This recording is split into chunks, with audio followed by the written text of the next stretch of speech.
você estenda as suas mãos ao nosso irmão Anderson, que hoje veio trazer a palavra de Deus ao nosso coração. Que ele nos ensine nessa noite, através da presença do Espírito Santo, a servir ao nosso Senhor e sermos bons mordomos à sua casa, à sua obra e ao seu reino. O Espírito Santo de Deus sopre nos seus ouvidos, no seu coração, e que Ele, através das suas palavras, atrai a atenção de Deus para nós nessa noite. Vinde, Espírito Santo, enchei os corações dos vossos fiéis e acendei neles o fogo do vosso amor. Enviai o vosso Espírito e tudo será criado, e renovareis a face da terra. Ó Deus, que instruíste os corações dos vossos fiéis com a luz do Espírito Santo, fazei que apreciemos retamente todas as coisas, segundo o mesmo Espírito, e gozemos sempre da sua consolação. Por Cristo Senhor nosso. Amém.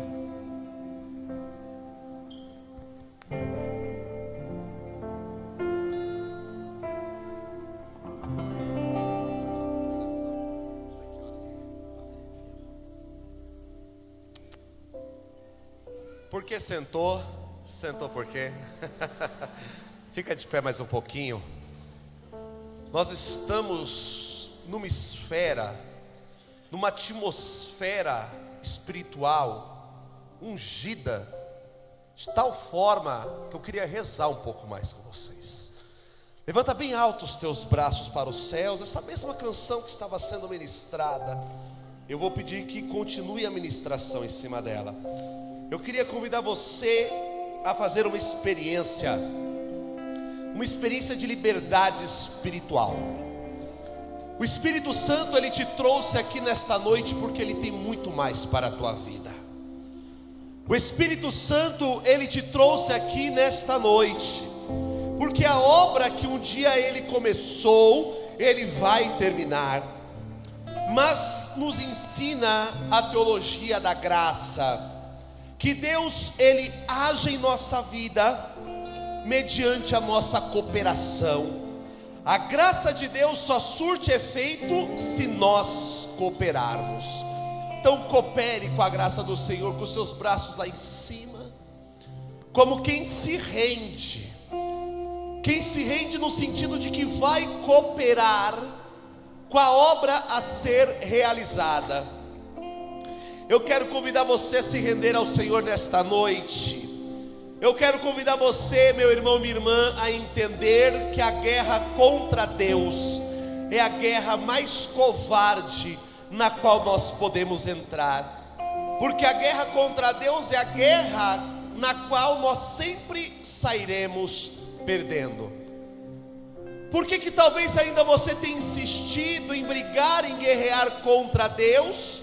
Diante daquilo que Ele tem te chamado, diante daquilo que Ele tem te confiado, não há por que guerrear, não há por que brigar. Nós sempre sairemos perdedores. Esta é a noite de você se render completamente ao amor do Senhor, para que a obra que Ele comece, Ele venha terminar. Canta isso: Santo Espírito, és bem-vindo aqui. Vem inundar este lugar ainda mais. Que inunde, que transborde, que essa unção extravase por este templo, extravase por estas ruas, extravase por este bairro e contagie toda a nossa cidade. Solta a voz.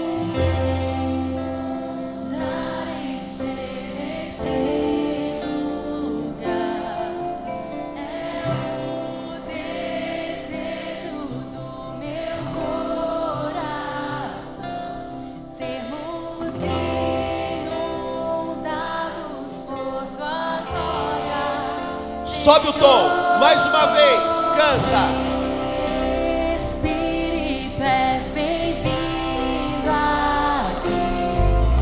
Vem inundar, encher este lugar. É o desejo do meu coração. Sermos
glória de Deus inundar a tua vida. Com os braços lá em cima.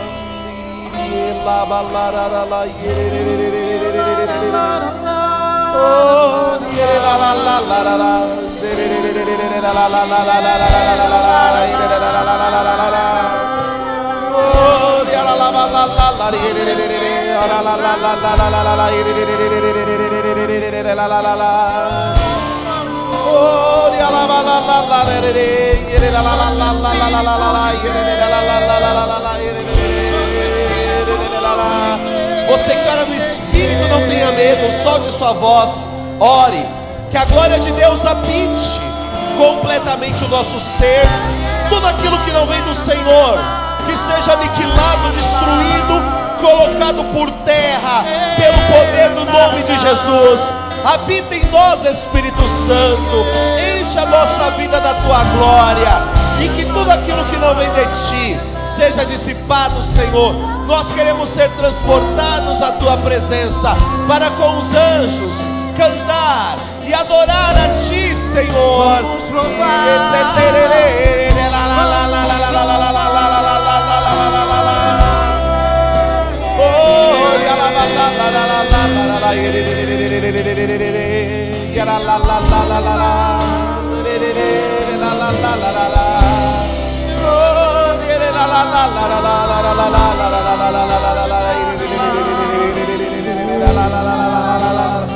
E para encerrar, Santo Espírito, Santo Espírito, Santo Espírito, Santo Espírito, és bem-vindo.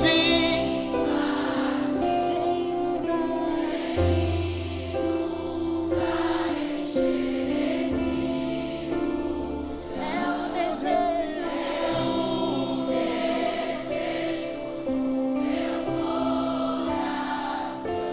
Sermos inundados por tua pode ser melhor. Quem ama canta.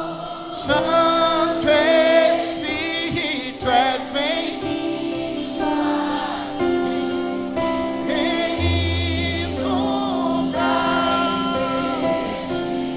Este lugar é o desejo do meu coração. Sermos inundados por tua glória, Senhor. Aplauda com autoridade e poder o nome de Jesus. Sejas o Senhor adorado, exaltado e glorificado. Pode soltar tua mão e pode aplaudir mesmo o Senhor. Ele é digno de toda honra, toda glória, todo louvor, toda adoração. Ele é Senhor deste grupo, Ele é o Senhor das nossas vidas. É Ele quem reina neste lugar. E se é para o Senhor, pode aplaudir muito mais forte, igreja.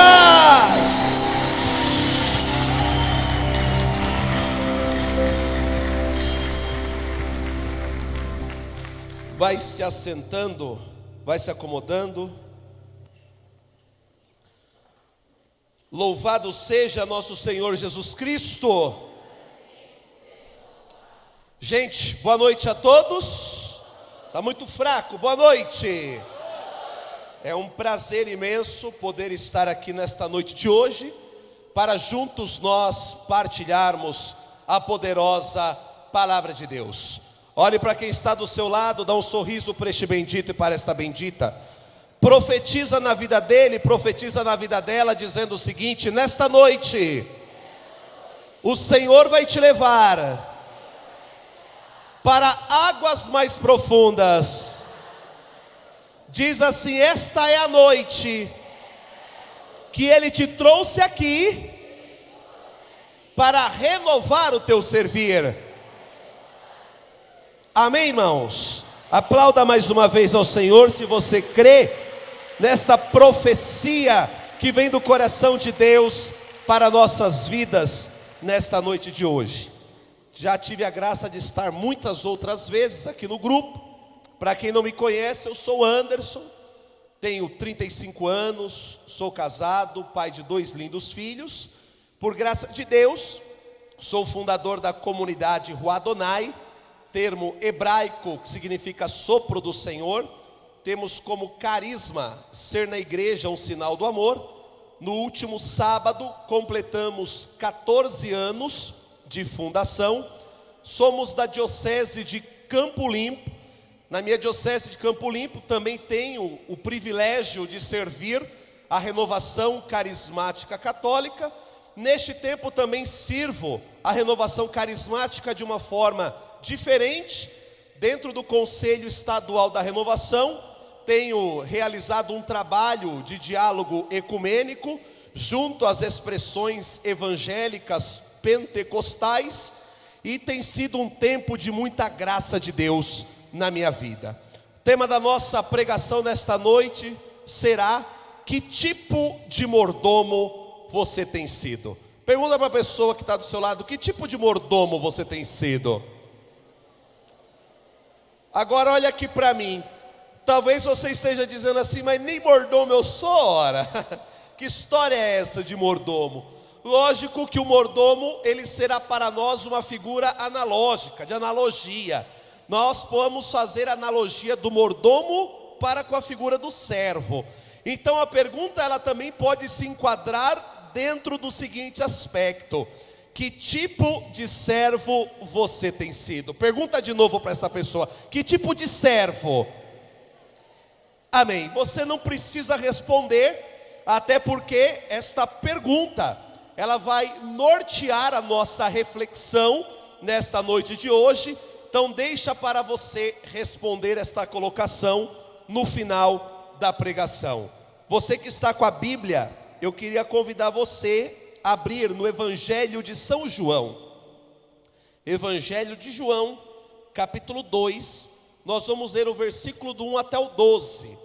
Evangelho de João, capítulo 2, versículo do 1 até o 12. Evangelho de João, capítulo 2, versículo do 1 até o 12. Texto muito conhecido, sobretudo quando nós falamos sobre Maria, justamente porque ela é modelo de serva para toda a igreja. Então é sobre ela que nós vamos falar nesta noite de hoje. Você que achou, acompanha comigo. Evangelho de João, capítulo 2, versículo de 1 a 12. O evangelista João narra para nós assim: no terceiro dia houve um casamento em Caná da Galileia, e a mãe de Jesus estava lá. Jesus foi convidado para o casamento, e os seus discípulos também. Ora, não havia mais vinho, pois o vinho do casamento havia acabado. Então a mãe de Jesus lhe disse: eles não têm mais vinho. Respondeu-lhe Jesus: que queres de mim, mulher? Minha hora ainda não chegou.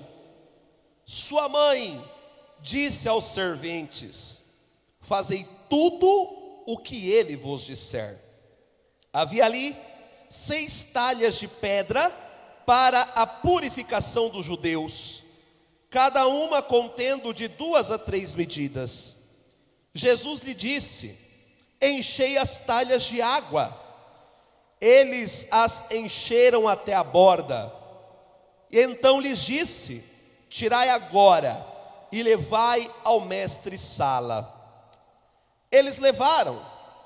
Quando o mestre-sala provou a água transformada em vinho, ele não sabia de onde vinha, mas o sabiam os serventes que haviam retirado a água. Chamou o noivo e lhe disse: todo homem serve primeiro o vinho bom, e quando os convidados já estão embriagados, serve o inferior. Tu guardaste o vinho bom até agora. Esse princípio dos sinais, Jesus o fez em Caná da Galileia, manifestou a sua glória, e os seus discípulos creram nele. Depois disso, desceram a Cafarnaum, ele, sua mãe, seus irmãos e seus discípulos, e ali ficaram apenas alguns dias. Convido vocês, meus irmãos, a aplaudirem calorosamente a presença de Jesus na Sagrada Escritura? Pode aplaudir. Jesus é a palavra, Ele se faz aqui presente no meio de nós. Você que está com a Bíblia, dê um beijo na sua Bíblia, beije a Sagrada Escritura. Nós cristãos católicos, recordando o que o Papa Bento XVI dizia alguns anos atrás, ele falava que o cristianismo não é a religião do livro, nós somos a religião da palavra. E a palavra para nós é mais que um livro, porque a palavra para nós é uma pessoa. Jesus é a palavra de Deus, que na plenitude dos tempos se fez carne e habitou o ventre de Maria. Queridos, nós acabamos de ler um texto do Evangelho de João. O Evangelho de João, ele está fora daquele bloco de escritos evangélicos, que é chamado ali de evangelhos sinóticos, justamente porque o Evangelho de João, ele é considerado um evangelho à parte, visto que a maioria dos seus textos são ali completamente diferentes dos outros 3 evangelistas. Esse texto que nós acabamos de ler, de ouvir, é um texto belíssimo. Ele tem um sentido teológico muito apurado, que eu quero também partilhar com vocês. Este texto, ele vai dizer para nós que Jesus ele estava numa festa de casamento. Eram bodas em Caná da Galileia. E lá estava Jesus, sua mãe e também os seus discípulos. E lá eles estavam. E num determinado momento daquela festa de casamento, veio a faltar vinho. Uma festa de casamento naquele tempo, ela durava mais ou menos uma semana. E faltar vinho numa festa de casamento judaica era ali a maior de todas as humilhações que um casal poderia passar.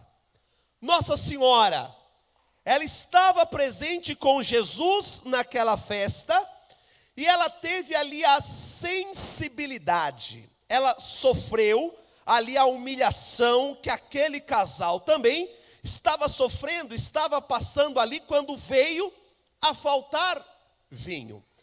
Gente, vinho na Bíblia, ele simboliza o amor e simboliza também a alegria. O casamento também na Bíblia, ele não simboliza simplesmente a união entre um homem e uma mulher. O casamento na Bíblia, ele simboliza a união entre Deus e o seu povo, entre Cristo e a sua igreja. Quando o texto vai dizer que faltou vinho nessa festa de casamento, o evangelista está dizendo que na união entre Deus e o seu povo, naquela época, já não existia mais alegria, já não existia mais amor. E Nossa Senhora, ela vai perceber isso. E no que ela percebe, ela vai até Jesus e vai dizer assim para ele: eles já não têm mais vinho. Jesus vai parecer um tanto quanto estúpido e vai dizer para sua mãe assim: mulher, isso compete a nós, minha hora ainda não chegou. Aqui também existe um outro sentido teológico, tão profundo quanto o sentido do vinho e também quanto o sentido do casamento. O texto que nós lemos, ele vai dizer lá nas primeiras palavras, que era ali o 3º dia de uma festa de casamento. Só que o capítulo 1, ele vai falar de outros 4 dias que antecedem ali este 3º dia. Então, quando nós somamos 4 com 3, dá 7. 7 para o judaísmo, era o símbolo ali da plenitude, era o símbolo da perfeição. O 7 também representava o 7º dia, que era ali o sábado, o Shabá. E assim como nós cristãos no domingo atualizamos a Páscoa de Jesus, também os judeus no sábado, no 7º dia, eles atualizavam a sua Páscoa. Eles celebravam a saída do Egito e a peregrinação à terra prometida. O Evangelho de João é um evangelho que é dividido de acordo ali com as festas judaicas. E este texto que nós lemos, ele tem ali um fundo pascal. Onde é que eu quero chegar? Na Páscoa judaica, queridos, existia um costume. Era a mulher que dentro de casa anunciava que a Páscoa, ou em outras palavras, para ficar melhor a compreensão do texto, era a mulher que ali indicava que a hora tinha chegado. A mulher dentro da ceia judaica pascal, ela saía acendendo todas as velas de casa, para poder dizer que a hora tinha chegado. E este papel era o papel da mulher. Quando Jesus ele vai perguntar para sua mãe assim: mulher, minha hora ainda não chegou. Ele estava dizendo assim: olha, a hora, a Páscoa, se ela chegou, precisa ser anunciado por uma mulher. E Maria vai ser essa figura feminina que vai anunciar para ali que a hora havia chegado. Sempre que eu prego sobre esse texto, eu costumo também dizer o seguinte: eu imagino que naquela hora, Jesus ele também tenha levado ali uma bela de uma resposta da sua mãe, só que o evangelista omitiu, porque ele vai dizer assim: mulher, minha hora ainda não chegou. Eu imagino ela dizendo assim: ah é, Jesus? Quando o anjo veio até mim, minha hora também não tinha chegado, e eu disse sim. Então agora você obedece à sua mamãe e trata de fazer aquilo que eu estou pedindo. Tanto que na sequência Maria vai aos serventes, e ela vai dizer assim: fazei tudo o que ele vos disser. E eles vão fazer. Vão trazer ali 6 talhas. Essas talhas, elas estavam cheias de água que eram utilizadas nas purificações dos judeus. Ou seja, era água usada para lavar a mão. Era água suja, irmãos. O 6 também tem um sentido. 6 na Bíblia representa o incompleto, representa o imperfeito. As talhas de pedra vão simbolizar também a antiga lei, que tinha sido escrito em tábuas de pedra. Essas talhas estavam cheias de água suja, e Jesus então vai transformar aquela água suja em vinho da melhor qualidade. O sentido teológico deste texto é o seguinte: quem é Jesus? Jesus é aquele que eleva a antiga lei à perfeição.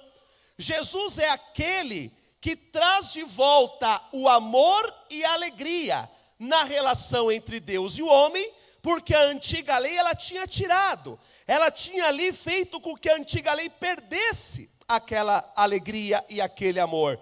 E olha que detalhe lindo, meu querido e minha querida. Tudo isso foi possível porque Maria, ela teve a sensibilidade de olhar para tudo aquilo e levar aquela necessidade até Jesus. Então nós podemos dizer, o milagre não acontece por Maria, mas o milagre acontece porque Maria intercede. Ela vê aquela necessidade. Só que quando a água é transformada em vinho, e vinho da melhor qualidade, a figura de Maria vai passar batido. A figura de Maria vai passar despercebido. Vão até ali o chefe dos serventes e vão dizer, ora, é costume servir ali o vinho bom, tá? Só depois que está todo mundo embriagado, mas vocês já estão servindo agora. Gente, o milagre acontece por intercessão de Maria, sim ou não? Só que ela passa batida dentro dessa história. ninguém vai até Maria para poder agradecer a ela pelo milagre que havia acontecido. E é por isso que nós olhamos dentro desse texto e observamos que Maria é modelo de serva. Porque o verdadeiro servo, ou em outras palavras, o verdadeiro mordomo, o verdadeiro garçom, ele não serve para poder ali se mostrar, ele não serve para poder ali se aparecer, ele serve para que a glória de Deus aconteça. E muitas vezes o verdadeiro servo, ele fica sem um elogio, ele fica sem um aplauso, e ele fica sem um reconhecimento. Maria é dentro da Sagrada Escritura, este modelo de servo, este modelo de garçom. Quem serve a Deus, irmãos, não tem que servir buscando reconhecimento, não tem que servir buscando aplausos, tem que servir para que a glória de Deus aconteça.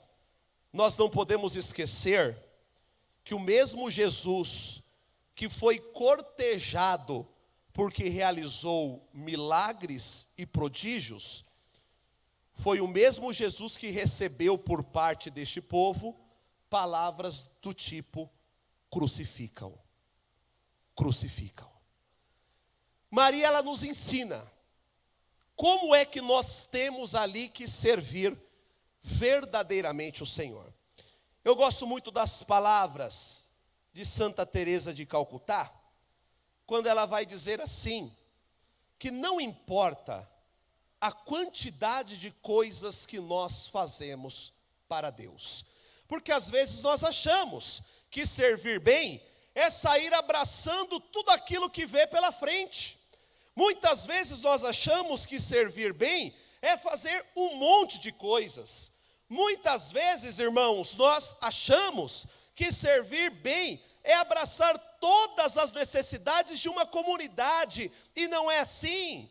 Santa Teresa de Calcutá, ela completa esta frase dizendo: não importa a quantidade de coisas que nós fazemos para Deus, mas importa a medida do amor que nós colocamos naquilo que nós fazemos. Ou seja, não importa quanto você faz, não importa se é pouco, não importa se é muito, importa a medida do amor que você coloca naquilo que você faz. Amém, irmãos? Em outras palavras, o melhor servo é aquele que serve por amor. Olha quem está do seu lado, sorria e diga isso: o melhor servo é aquele que serve por amor. Amém, irmãos? Gente, agora olha aqui para mim de novo, porque o que eu estou dizendo é muito sério. Nestes tempos eu tenho me deparado com inúmeras realidades. Tenho visto gente com muita boa vontade e que tem vivido esta realidade que eu anunciei. Pessoa, aquilo que você chega e apresenta para ela e fala: olha, é necessário fazer isso. A pessoa, ela vai pegar, ela vai abraçar e vai fazer. Só que aí muitas vezes ela sai abraçando tudo. E nós temos limites. No nosso servir, nós precisamos entender que nós não somos pessoas puramente ou totalmente espirituais. Nós temos uma dimensão espiritual, mas nós somos humanos. Se nós somos humanos, nós temos limites. E se nós temos limites, não adianta nós queremos abraçar tudo aquilo que vai ser proposto, porque uma hora nós não vamos dar conta. E o próprio Jesus, ele é bem claro, quando no Evangelho ele diz: ninguém pode servir bem a dois senhores. Ou vai servir bem a um e vai servir mal a outro, ou vice-versa. Nós temos é que servir e fazer com amor aquilo que nos foi confiado. Talvez você seja uma pessoa que tem ali uma disponibilidade tremenda para poder ali servir, para poder fazer e fazer muitas coisas. Talvez você viva o outro lado desta moeda. talvez por obrigações ali relacionadas à sua vida profissional, à tua vida acadêmica, até mesmo à tua vida familiar. Muitas vezes você se vê limitado no teu servir. Mas eu quero dizer para você que isso de forma alguma tem que te acusar. Tudo aquilo que você tem, que você entende que pode disponibilizar para o Senhor, disponibilize. Talvez o teu tudo seja muito, talvez o teu tudo seja pouco. É igual a oferta daquela viúva que nós encontramos dentro do Evangelho de Mateus. Qual que era o tudo dessa viúva? 2 moedinhas. O que ela vai fazer com o teu tudo que apresentava ali, que aparentava ser pouco? Ela vai dar tudo, irmãos. Para o Senhor, o importante é que nós venhamos a servir sem reservas. É aquilo que o primeiro livro dos Reis vai dizer, no capítulo 8, versículo 61. Que o teu coração seja sem reservas do Senhor. Ou seja, o nosso coração tem que ser todo dele. E meu irmão, Deus sabe de todas as coisas. Deus sabe o que nós temos vivido, Deus sabe o que nós temos passado, Deus sabe dos nossos limites, Deus sabe da nossa disponibilidade. Para Deus o que nós não podemos é ser mesquinhos. Agora, não importa se é muito ou se é pouco, que nós possamos dar o nosso tudo. E aí eu não estou dizendo somente da questão de servir, seja no grupo, seja dentro de uma comunidade, do movimento, de uma pastoral, de uma paróquia. Enfim, irmãos, onde é que eu quero chegar? Em todas as dimensões da nossa vida. Para Deus nós temos que dar o melhor. Para Deus nós temos que dar tudo. Existe uma passagem da vida de Santa Teresinha que eu gosto muito. Santa Teresinha, ela tinha esse desejo de servir e pertencer sem reservas ao Senhor. Ela tinha uma fome de Deus, uma sede de Deus. Ela tinha um desejo de Deus tão grande que até mesmo na vida espiritual, na vida de oração dela, ela queria fazer, ela queria rezar, todas as orações, tudo aquilo que fosse possível. Mas o que acontece? Diz que certo dia ela foi fazer uma direção espiritual com o padre que a acompanhava, e Santa Teresinha, ela chegou no padre meio que em crise. Isso é oportuno nós falarmos também para nós entendermos que pessoas santas também passam por crises. Pessoas santas também se deparam com as suas limitações e misérias. E aí diz que Santa Teresinha chegou para o padre e falou assim: ó padre, eu estou pensando em abandonar minha vocação, eu estou pensando em jogar tudo para o alto. E aí o padre perguntou: mas por que você está querendo fazer isso? Ah, porque eu não estou conseguindo rezar da forma que eu tenho que rezar. Eu não estou conseguindo realizar todas as obras espirituais que eu me comprometi em fazer. E aí o padre perguntou para ela: mas o que você se comprometeu a fazer com Deus?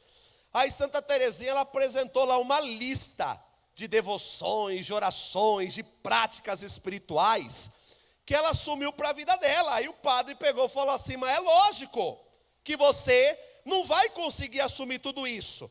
Você já tem ali aquilo que é próprio do Carmelo. Você tem uma série de obrigações, você tem uma série de afazeres. É fato que você não vai dar conta. Aí o padre pegou e falou: eu vou tirar isso, vou tirar isso, vou tirar isso. Tirou um monte de coisa. Pegou e falou assim: até na sua vida espiritual eu vou tirar uma série de práticas para que você possa ali rezar melhor e para que você possa servir melhor. E o tempo foi passando, ela foi saindo daquela crise. Onde é que eu quero chegar, irmãos? Muitas vezes nós avaliamos o nosso servir de uma forma quantitativa. Eu pego tudo que eu faço, aí eu coloco na balança e eu entendo: quanto mais eu dou, melhor eu estou servindo. Mas muitas vezes não é isso que acontece. Muitas vezes, guarda no seu coração o que eu vou te dizer agora. Muitas vezes para Deus nós temos feito muito. Mas nós temos feito esse muito com pouca qualidade, irmãos. Deus não merece o nosso muito com pouca qualidade. Deus merece o nosso tudo e com excelência, com a melhor qualidade. Porque às vezes dentro da igreja também um péssimo hábito que tem se instalado é o hábito ali de dar migalhas, esmolas, de oferecer o resto para Deus.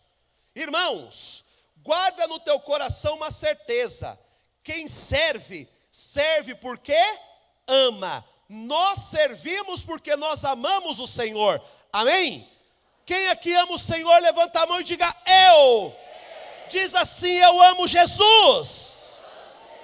Agora olha para mim, você que ama, o que você tem oferecido para o Senhor? Em mordomo, em garçom, em garçonete. Mordoma, eu nunca ouvi essa palavra, mas qualquer coisa a gente inventa ela agora aqui também. O que você tem dado para o Senhor? O nosso servir, meu irmão e minha irmã, ele é ali recorrência, vamos dizer assim, de uma experiência de amor que nós fazemos com o Senhor. Há 18 anos atrás, eu entrei num grupo de oração como esse, sem saber o que era grupo de oração. Só que naquela noite, era um sábado, do mês de dezembro do ano de 1998. Eu fiz ali a minha experiência de amor com o Senhor. Naquela noite, irmãos, eu me senti mais tão amado, mas tão amado pelo Senhor, como até então eu nunca tinha me sentido tão amado em toda a minha vida, que depois daquela experiência de amor, eu olhei para Jesus na Eucaristia, e eu disse assim: a partir de hoje, eu quero viver para retribuir todo o amor com o qual o Senhor me amou nesta noite de hoje. E aquela experiência de amor, ela deu sentido para a minha vida, um sentido que até então não tinha, e eu me vi ali não no sentido de querer fazer barganha ou de retribuir. Eu senti impelido a dar aquilo que eu tinha, porque eu me senti tão amado pelo Senhor naquela noite, que eu falei: eu vou viver para retribuir todo o amor com o qual Ele me amou. O mundo precisa saber o que esse amor é capaz de fazer, e eu quero viver para isso. Meu irmão e minha irmã, ninguém pode servir, e sobretudo, servir de uma forma adequada, se não se tem uma experiência de amor. E aí eu quero falar algo muito sério para você que está aqui nesta noite de hoje. Para você que talvez todas as terças-feiras tem estado aqui neste grupo. Nos evangelhos, nós temos ali a distinção entre 3 grupos específicos. Os evangelistas, eles falam constantemente de multidão, fala de discípulos e fala dos 12. Multidão, discípulos e os 12. Os evangelistas, eles entendem assim, que quem faz parte da multidão, geralmente segue ou seguia Jesus, porque algum interesse tinha. Ou o interesse de ver Jesus realizar uma cura, o interesse de ver Jesus realizando um milagre, o interesse de ver Jesus realizando um sinal extraordinário, enfim. A multidão sempre seguia por interesses terceiros. Quem que é o discípulo? O discípulo é aquele que foi tirado da multidão. Só que o discípulo, ele faz uma experiência de proximidade. O discípulo já vai ser aquele que vai parar aos pés do mestre, no caso Jesus, vai ouvir a sua palavra, vai ouvir a sua voz, e vai seguir Jesus de uma maneira mais próxima. Os 12 já era um grupo à parte, tirado dos discípulos, e que colaborava com todas as necessidades da comunidade de Jesus.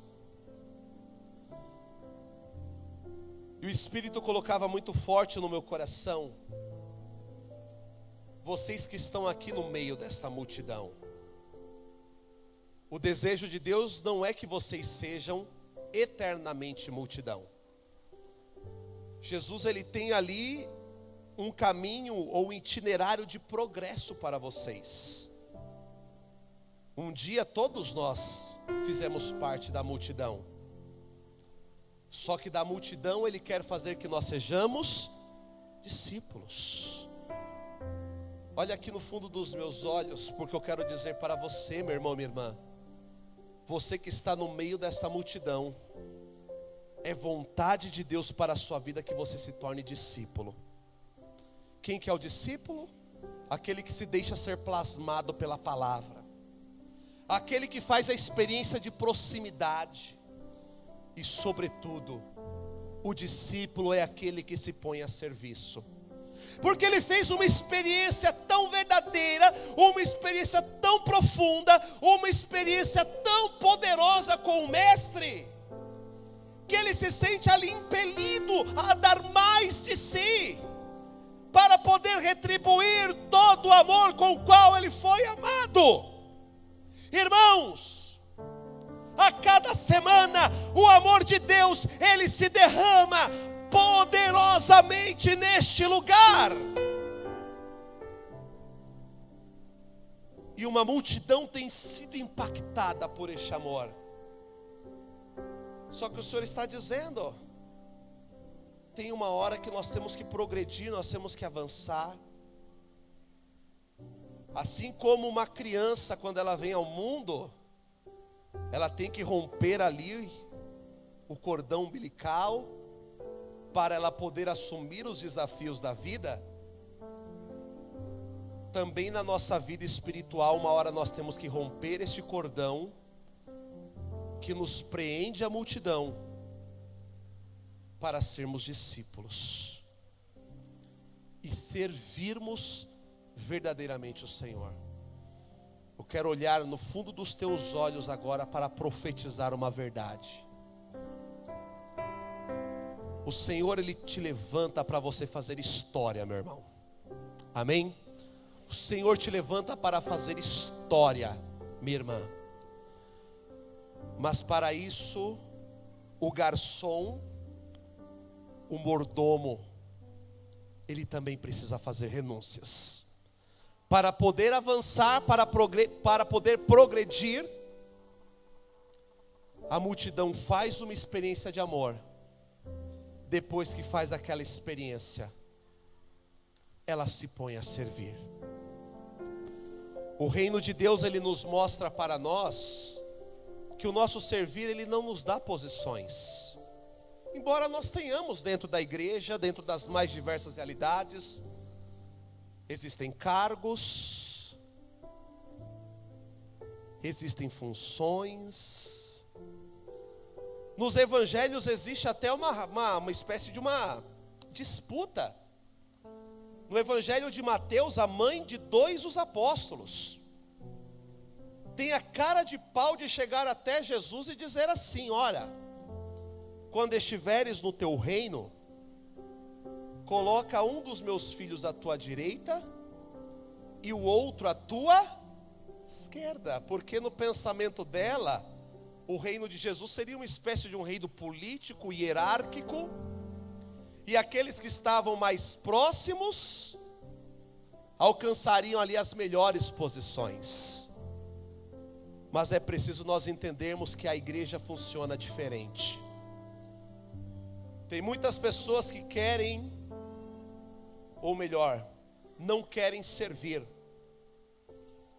mas querem poder, querem status, querem função, querem cargos, querem mandar. Jesus vai nos ensinar que o maior servo é aquele que serve. E ele nos deu ele mesmo este exemplo lá no capítulo 13 de João, no lava-pés. Lavar os pés no tempo de Jesus era uma das funções mais humilhantes que uma pessoa poderia passar. Para quem não sabe, irmãos, até os escravos no tempo de Jesus, os escravos judeus, eram proibidos de lavar os pés. De tão humilhante que se entendia essa função. E o que Jesus fez? Ele vai se cingir, ele vai se inclinar. Eram seus servos que tinham que se inclinar diante dele. O caminho que ele faz é o contrário. Ele se inclina diante dos seus servos. Os discípulos vão dar os pezão ali para ele. Imagina, gente, aqueles pés sujos, aqueles pés fedidos, chulerento. Jesus lava os pés, beija os pés dos discípulos, para nos dar uma lição, que o maior no reino não é aquele que manda, é aquele que serve. Hoje existe uma chaga maldita que tem levado muitas pessoas a entender o seguinte: quem tem cargo, quem tem função é aquele que tem que mandar mais. Na igreja, guarda o que eu vou te dizer agora: autoridade e poder é serviço. Autoridade e poder é serviço. O maior servo é aquele que serve. É aquele que se faz último, mas aquele que se faz primeiro no que diz respeito a se colocar à disposição do outro. Gente, eu quero encerrar essa pregação dizendo: nossa igreja, ela tem necessitado de muitos servos. Mas são muitos aqueles que se dispõem a servir. Nós temos muitos, desculpa a comparação, empregados. Empregados em qual sentido? O empregado é aquele que serve por obrigação. Ele trabalha para no final do mês receber ali o seu ordenado, receber aquilo que é de direito. O empregado, ele vai fazer aquilo que ele tem que fazer por obrigação. Na igreja, o verdadeiro servo não serve por obrigação. O verdadeiro servo é aquele que serve por amor. E aquele que serve por amor, muitas vezes ele não será recompensado por homens da forma que ele esperava, mas por Deus, talvez não nessa vida, mas na eternidade, nós seremos recompensados da melhor forma possível. Amém?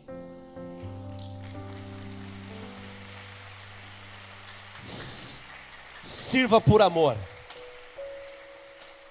É disso que nós precisamos. Homens e mulheres apaixonados que servem ao Senhor verdadeiramente por amor. Eu quero terminar com um único exemplo.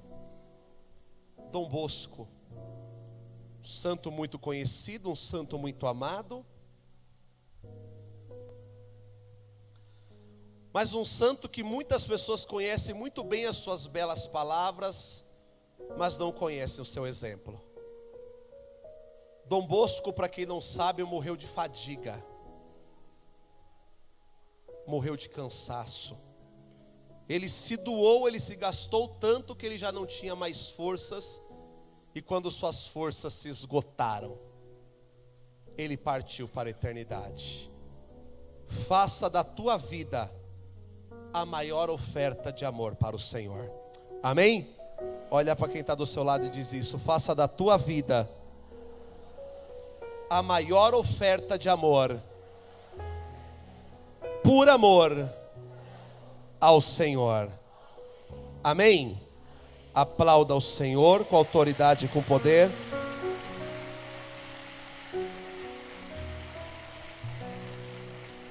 Se levanta, fica de pé, porque nós vamos acolher no meio de nós, na hóstia santa, aquele que por amor lavou os pés dos seus discípulos. Põe a mão no seu coração, vamos cantando e nos preparando para acolher tão majestosa presença no meio de nós.